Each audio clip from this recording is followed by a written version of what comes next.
তোমরা সবাই কেমন আছো? হ্যাঁ, আমিও বেশ ভালো আছি। আজকে আমরা জানবো বাড়িতে কিভাবে আমরা বিভিন্ন প্রযুক্তি নিরাপদে ব্যবহার করতে পারি। কিভাবে নিরাপদে, অর্থাৎ একটা কিছু ব্যবহার করতে গিয়ে যেন আমরা কোনো আঘাত না পাই, নাকি? যেমন চাকু, ছুরি, দা, তারপরে কেসি, এগুলো আমরা সাবধানে ধরবো।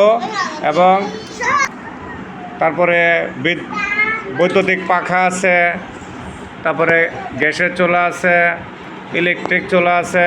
এগুলোকে আমরা নিজে নিজে চালাতে যাব, নাকি বাবা মার সহযোগিতা নেব, বড়দের সহযোগিতা নিব, তাই না?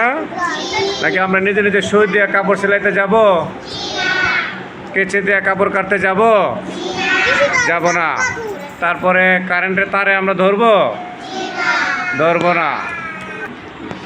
তাহলে আমরা এসব যন্ত্রপাতি খুব সাবধানে ব্যবহার করব, তাই না?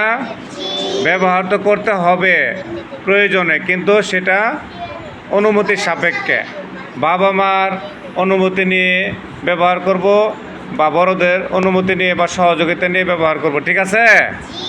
মনে থাকবে তো? কার কার মনে থাকবে দেখি? Good, very good. সবাই তাহলে বুঝতে পেরেছি? তাহলে সবাই একটা হাততালি দেই।